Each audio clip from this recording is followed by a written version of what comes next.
everyone. Uh, First of all, thank you for joining the NLP Summit.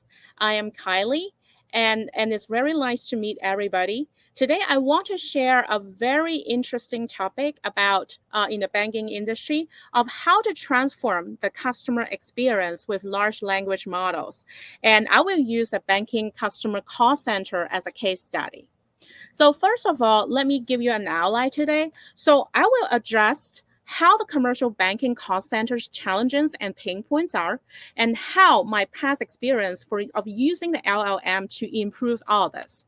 So as we know that calling are still very important communication form for the commercial banking, especially using for targeting as a marketing method, and also for collection as asking for a person to repay the overdue payments. But nowadays, there are a lot of challenges. All in all, there are a lot of high operational costs involved, such as we have to send out a very personalized, selling the products. Suppose that like we are selling specific products and we need to tailor for specific, marketing strategy for that for each person. And also we have to a lot of concerns on the regulations and compliances. Think about a new agent. If they are actually picking up calls and not familiar with the compliance and legal rules, and that may cause the overall performance of the company and bringing impact of the company image. And the third thing about that is the call quality and consistency. Because there are so many callers perform very differently, how to measure correctly is very time consuming. And last but not least, there are a lot of language barrier if they have a different kinds of customers. So how the LLM in general help to streamline the process, I will give you some heads up first. And with the large language models, we can use the real-time feedback to monitor the legal and compliance rules for the agents. And also we can enhance the customer understanding and their experiences by giving out real-time directions to the agents on how to sell and collect. And the third thing is that we can save so much time on the call quality and consistencies by measuring things correctly using the LLM. So I will show you like some of the backgrounds concerning about this case. So for call centers, we are always focusing on several important metrics that later I will talk about in the case study. So conversion rate is about so we are measuring whether a loan has been successfully booked or after the call, or whether a payment overdue has been collected after the call. And also for the agents, we are focusing on two metrics in here that is usually been seen on the banking industry, such as the average handle time by each agent to measure their efficiency of the calling, and also the right party contact. Whether before we are doing the selling or the collection, we have to verify whether this person is the right person to be connected with. And last, we will always measure the overall performance of the customer. The net promoter score is the overall satisfaction by the customer. So you know that all in all, our pain point is that all point to the high operational cost because it's highly manual labor work that we are having. So before we delve into the case study, I also want to emphasize that the NLP history has been addressed all the study in the call center automation in the past 30 years.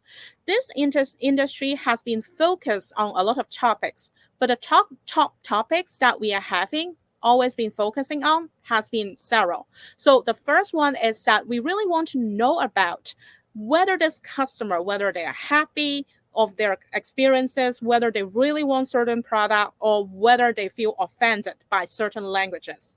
And the second is that how to route certain calls to appropriate agents to call to get the best experiences and efficiency.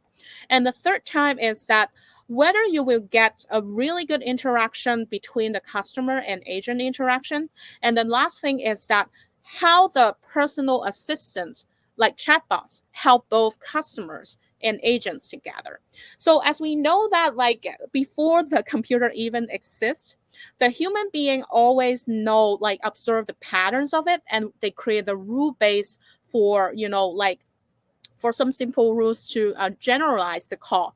For example, if the customer just calling and they are saying that what is the purpose of this call, and if the person just hits some of the keywords, the call would just directly react simply to some of the directions that the calling is actually giving out. And technically speaking, and a lot of big companies like AT&T, they already did so many research on this. But this research has been rule based and has been very simple, such as Ngram and SVM is the most early research breakthrough like 30 years ago. And another part of the research has been technically involved is the reinforced learning, because if you think about the cause, it's been very interactive. We need a lot of trainings from interactions between human beings to know what exactly happened to them. So with more and more technology involved, we grasp a better understanding about the human behavior between the agent and the customer. And later on, with the breakthrough of the 2022, as we know that GPT has been emerged, that is actually a breakthrough opportunity for this application. So let's see how it works. So as we know that the large language models, the key capacity or the greatest advantage to provide in this specific case of the call center is that they can actually understand the accuracy of the customer queries. So they are no longer just like the normal calls, like, okay, I spill out some of the keywords. They can understand the whole sentence and react it dynamically. So that's one big change of the large language models in application.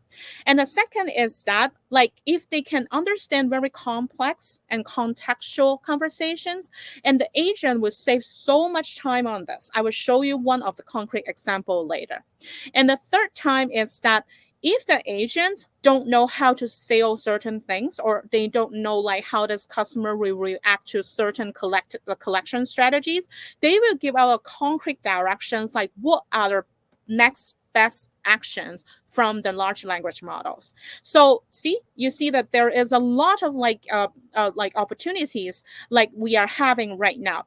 But the most important thing I like to emphasize is that before that, we cannot even personalize the message for marketing. But with the large language models, we can study the past behavior of the customers and tailor each of the message for them with the large language models. And the way that it works is like this. So for the standard training of the large language models, I know that is pretty standard, but I have to explain still, because in banking, we also have a lot of touch points except for call data. So first of all, for the companies, they will collect a massive amount of data like phone calls, like other digital channels, or even some of them like web forms or something like that. So this is basically all the data we collected. And the second step that we're using is that because it depends on the company, some company like to start from the scratch to build up their own large language models. But if the company like to save some time, they will usually use state-of-art model like we are super familiar with the GPT-4s and Sonic Cloud or things like that. And after we have the baseline model, we will fine tune with this model with the new data together.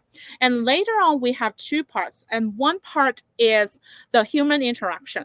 And the second part is that we will create a standard like question and answer script, which is called the prompt training to improve the performance. So with these two third stage in here, and you will later know that like our model has been done this way. And so I'll give you a certain example, especially from the prompt-based training and the agent feedback, because I think that this is the most important that actually brings the value of the large language model. Because as we know that the state-of-art models are pretty generic, and what is the most difficult part for us to do is to do a proper amount of prompt training, say like, what kind of questions or answers that really reflect our values of the customers or the company that would like to give out an answer? What are their tones? What are their expected answers? So these are the most common way of the fine tune the model and make it stronger of the private model of the LLM. And the second is that, of course, we use a lot of like agent feedbacks to do the scoring to see that whether the answer from the questions are meeting a human standard. Actually, it's a lot of work in there too. So I think these two parts are actually the successful elements to landed a very successful LLM model, especially in this field. And let me give you a real example of how it works in my past experience. So let's give you some background information. The background information is that sometimes we, for collection calls, we do a lot of like dialer calls. The dialer calls out and the agents are waiting for the calls. And the first step that we are having before we are even selling for marketing purposes or collection, like us, like why don't you just pay us? We need a lot of verification process in this one. Because if you think about the situation, even some of the customers may leave a very bad numbers with us. So which means that they leave a very incorrect information. But when they leave incorrect information or this number cannot be dialed, the first situation, and the second situation is the wrong number. And basically the agents have to spend so much time, nearly 1/3 of the time, to verify this information before they even go for selling or even they go for collecting. So we think that, oh, why not we just introduce the large language models to do that before we even contact an agent, because agents' time are more precious in doing the selling and collecting rather than just doing the simple work like this. Why we actually think about using the large language model in this one, because there is one of the biggest feature that can be leveraged. It's called the dynamic questions. Because when we train the models, as I say it in the one page ago, that we use a lot of standard questions and answers to actually understand the human being's language.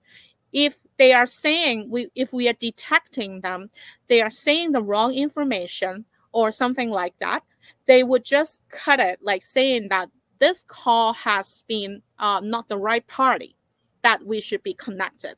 So for this part, we greatly automated with the LLM in here, because they can understand, for one, complicated questions, and then based on the complicated queries that the customer input, we can give out a very clear actions for that, whether it is the decline, going for the agents to do the real selling, or just decline the call.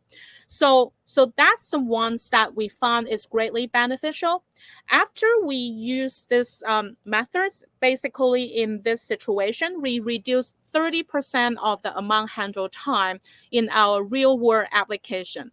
So the benefits are this. So first of all, we reduce amount of handle time by each agent because it saves us time, 1/3 of them. And the second is that it just improves the accuracy of it. Say like we increase our right party contact into like 20 to 50% based on different segments of that. And later on, like because the agent usually will feel very frustrated if they cannot pick up the right call and they just spend so much time on there. So all in all, after the large language model, the solution that we are having seems to greatly help us to land it a successful solution. So this is one of the example in collection. And the second one is that it's more general, no matter it is in marketing or it is in collection, it's also the same.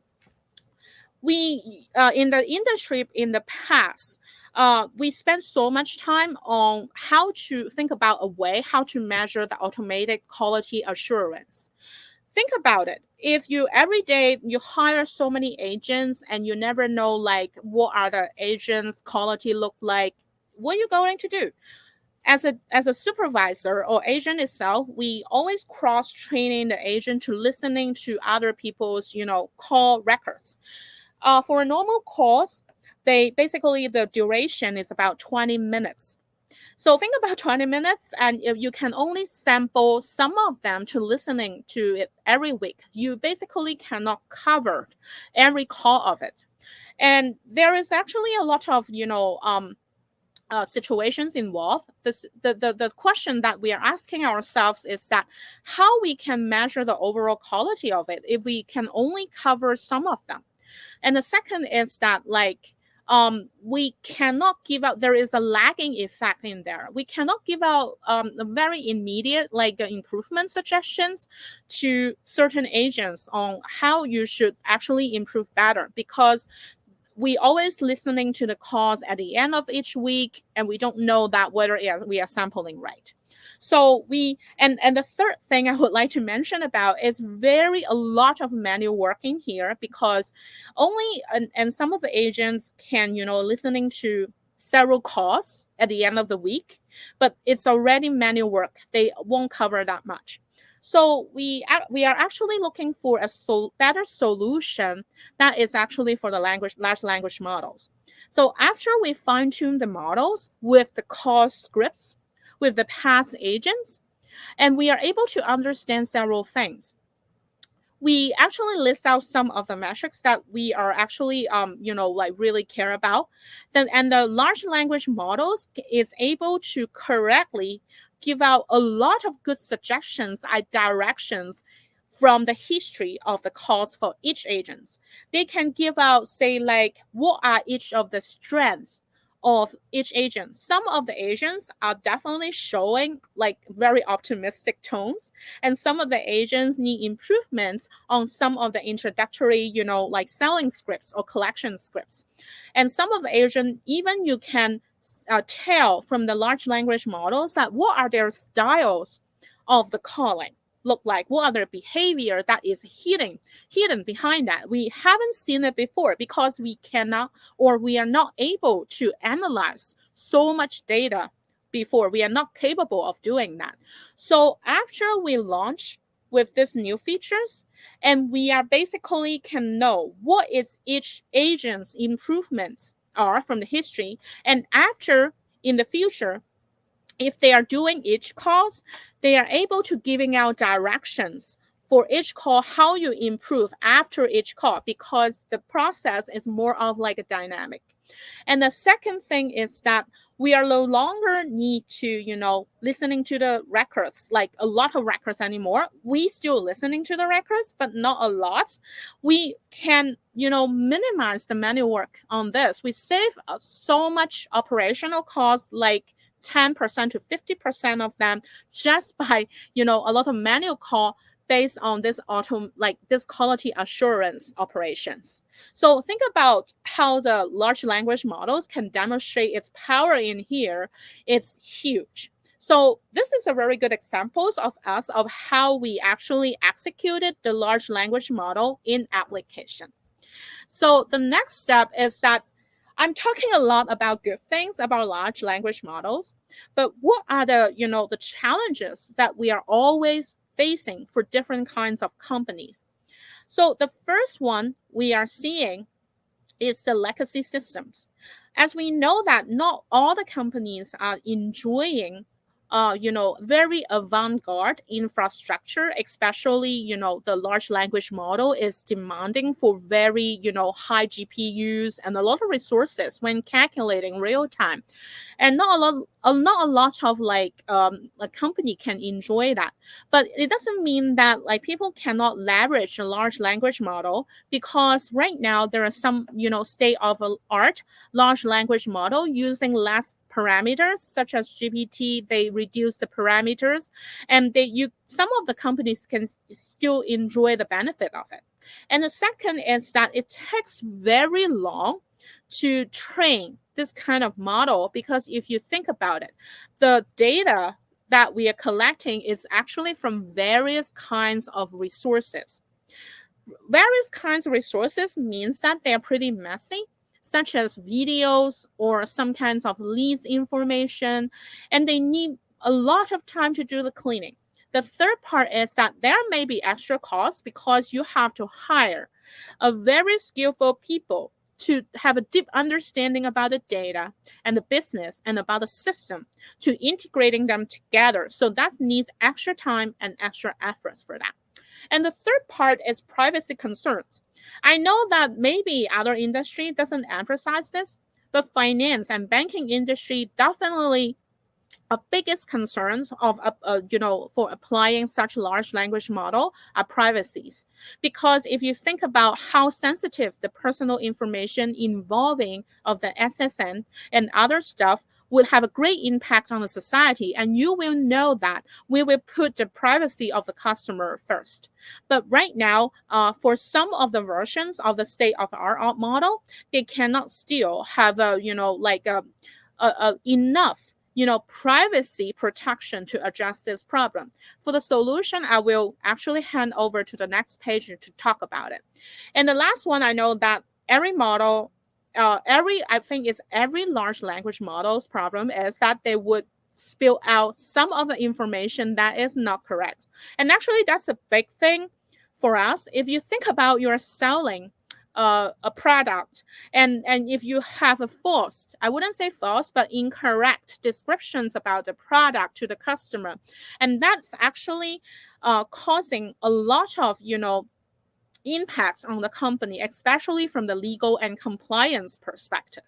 So I just want to know that, I want everybody to know that before you even taking into consideration of these large language models, these are the most important points you should think about first for your institution to do that for a specific case.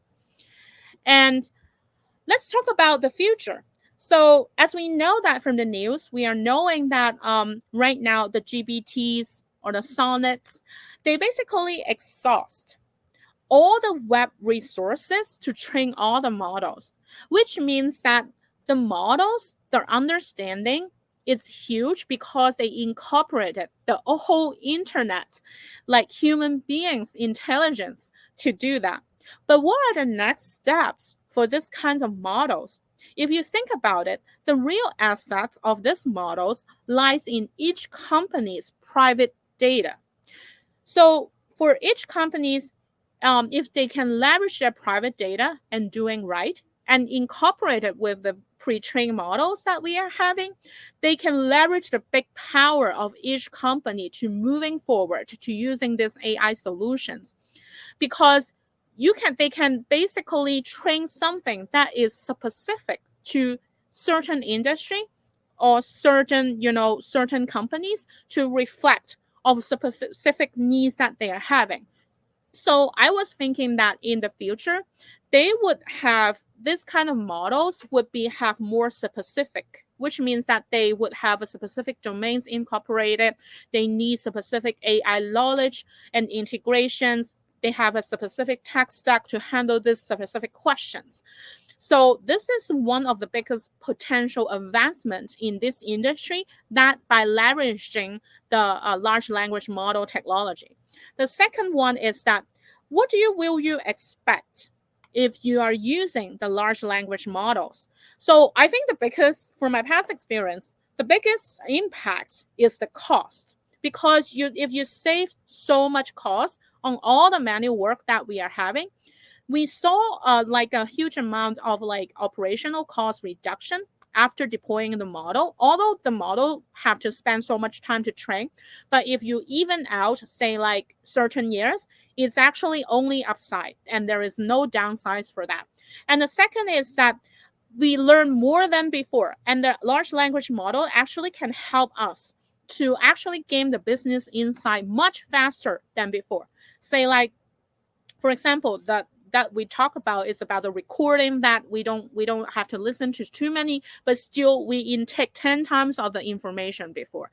And that leads to better call quality, and we can measure the agent in a very individualized and personalized way to actually improve the overall or better than average quality of the call center. So I feel that very optimistic. And I hope that in the future, I can work on some of the most interesting problem and continue my work. So thank you so much for everybody's listening. And here is the end of the presentation.